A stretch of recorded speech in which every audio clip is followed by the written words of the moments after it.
Welcome everyone. As always, Q here from Retro Q Gaming. And if you would, I'd ask you to join me real quick as we take a little bit of a stroll down memory lane, down to the past. Now, just how far down this lane are we going to go? Are we going to go back to in around 2012 when the retro craze kind of really boomed and the prices went, well, all sorts of jacked up? Or are we going to jump back to what almost feels like the prehistoric golden era at this point, where we had savage console bit wars? No, we're actually going to stop somewhere in between all that, and somewhere that's actually a little bit more recent on it too. We're going to look at the time period from in around what I could probably only describe as 2008 to maybe 2012, if even that late. But I want to take a quick look at something that's basically fallen by the wayside and something that has been taken over and replaced to an extent. And that, my friends, is once popular websites that used to sell games, consoles, whatever it was, among other things, that have now fallen into disrepair and most likely shut down. Nowadays in 2018, yes, there's of course a few places trying to get startups and whatnot, but really we have a few go-to places for what we're going to buy. Be it new stuff, you most likely buy it from Amazon.com, Amazon.co.uk, or whatever your local Amazon is. Or you may have your own specific local website or regional website or whatever it is that specializes in a certain type of product or a certain service or whatever, and you usually go to them for it. For example, if you want to buy a graphics card but you don't want to go to Amazon, you might find it on something like scan.co.uk. There's multiple other ones too, but I'm just giving you a quick example. And then for all your import needs and crazy weeb stuff that we all know and love, hell I know I certainly do, we've got sites like PlayAsia which offer a massive wealth of games, products, services, etc. over all different types of things. And don't worry, none of this is sponsored or advertised or anything like that, I'm just using them as examples. But of course, to make way for all of these giants nowadays that we have like PlayAsia, eBay, Amazon, etc., a couple of, let's call them fallen brothers had to be sacrificed for this. And we've lost some quality websites that sold quality products in those times. So I'm going to quickly cover some of the ones that I've grown up with and I've experienced and that have kind of shut down and, well, basically gone out of business. I'm sure you guys have a different list as well, which I'm also curious to hear, but we'll get to that a little bit later. Some of the more popular ones that used to be around in those days, we were looking at something like Play.com. Now, if you lived in Europe, maybe pre-2012, everyone knew Play.com was an English-based website. They were almost similar to Amazon to an extent. Usually, almost everything they sold was specifically directly from Play.com themselves as a company, similar when Amazon sell them directly from themselves. But ever since the recession and the downturn and all that, again, a long time ago at this point, even though we are technically still in it, I don't care what anyone tries to say, eventually they started accepting third-party sellers, which was decent as well to an extent. There was not many problems you had on there, and it opened up a kind of a wider spectrum of what you could actually get from there, prices, etc. too. But eventually, like most of these things, this one is actually still around, technically, to an extent. We'll get to that now in 1 second. But eventually they were sold out, or bought out, or whatever way you want to look at it, by a much larger global corporation called, I can never really pronounce this correctly, or I'm never 100% sure, but I believe it's called Rakuten, or Rakuten. And essentially it's trying to be now an Amazon competitor. Unfortunately, since then, the website has took an absolute nosedive. Now again, they still are around and they do operate and they do sell stuff, but it's basically useless for people like me. I used to buy many things off there. I used to buy anime, I used to buy manga, I used to buy games, I used to buy accessories, gaming peripherals, whatever. I used to buy loads of stuff off there. But eventually it just became, well, crap. And I'm pretty sure the last time I bought something from there was probably 6, if not 8 years ago, when it was still Play.com.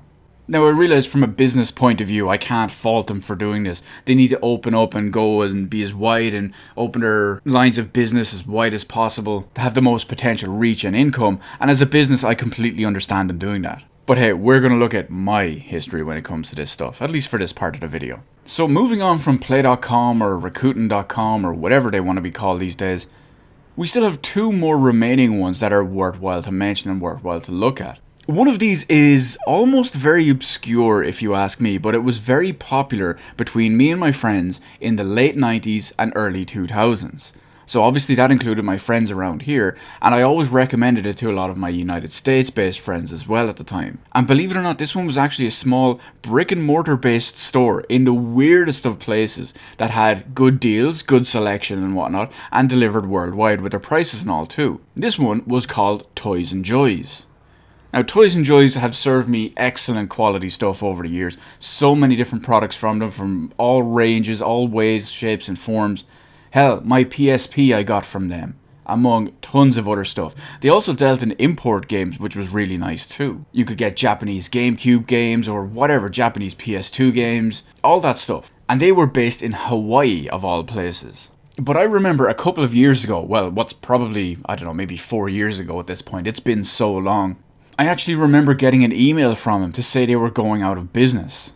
And that was kind of crushing to me. Now, granted, at that time, I probably hadn't bought anything from them in maybe 3, 4, or 5 years, but I was always routinely on their website, and I could always remember what they did for me in the past, what I got from them, and the experiences I've had because of stuff I bought from there. A friend of mine actually temporarily lived in Hawaii too, and he was a regular there, and he was still there when they shut down. He hadn't gone for a few weeks, I told him about it, and he went back to the store, and it was just completely shut down. And again, a pretty big deal when it comes to how we handled all that stuff back then. Because I know how with the internet and modern infrastructure and all, with buying stuff online and how easy and quick it is nowadays. Believe it or not, even as close as maybe 2010, that was still a bit awkward and still a bit kind of difficult to do. And I say this as someone who was on the forefront of this kind of stuff at the time. People were asking me how to buy stuff online. People were asking me how to look at Amazon, etc, etc. And last but by no means least, we actually have another website that was forced out of business. Now, if I remember correctly, I went and I tried to look up a bit of this as well, just to clarify it, but I couldn't really find any solid details. We have a website called liksang.com. Now, Liksang was an Asian-based website, very similar to PlayAsia, who would basically stock, well, realistically, just think of them as another PlayAsia. They would stock Japanese and Asian-based games and consoles, and they'd also have ones from Europe and the US as well. They shipped worldwide. I've bought a ridiculous amount of things from them when they were still open.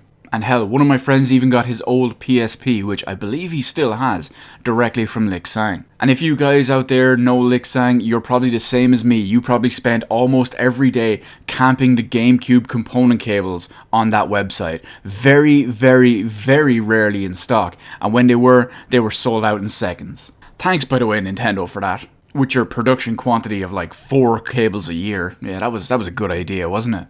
Now, what actually shut Liksang down, from what I remember, was actually a lawsuit from Sony, I believe it was. Which was absolutely devastating, because I used to buy a lot of stuff from Liksang.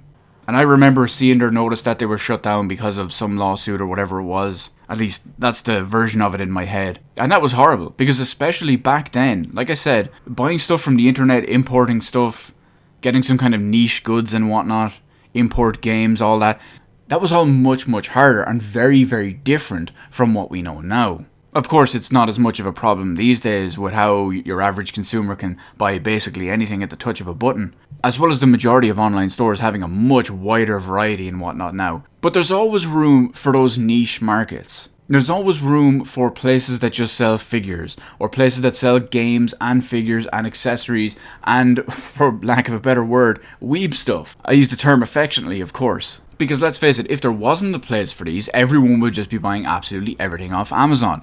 PlayAsia wouldn't be around, dedicated PC and tech websites wouldn't be around. And of course, to fill things like the retro niche and the pre-owned market and all that as well, we do have stuff like eBay and whatnot. Granted, they're not all perfect solutions, but it's still something. So all I know is right now I feel like pouring one out for my lost brothers that gave me so many great experiences and so much enjoyment over all this time. But here's where you come in. Do you guys feel my pain? Have you heard of any of these websites that I've actually listed in this video? Have you been affected by them in the same way? Or were there other websites that I haven't covered that maybe I've never heard of, or maybe I just didn't mention in the video, that were the equivalent of what these were to me, but to you? Have you spent hundreds if not thousands of dollars or euro or whatever on so many great products, had so many great experiences and time because of a certain website, and then eventually it became a shell of its former self, or maybe even shut down and disappeared completely? And if you're up for it, even feel free to comment on the whole situation regarding globalization, one or two companies taking over and just basically selling everything and pushing, be it mom and pop smaller shops or individual independent websites out of business. Let me know all that good stuff in the comments section below. Hit the appropriate button to let me know how I did on the video. If for some reason you're not already subscribed, why not go over and click that little button over there and even the notification bell beside it. Granted, it's 2018, so getting notifications from YouTube probably still is kind of questionable, but hey, at least you can say you tried, right? Anyway guys, as always, thank you so much for watching, and I will see you in the rest of the videos in my channel.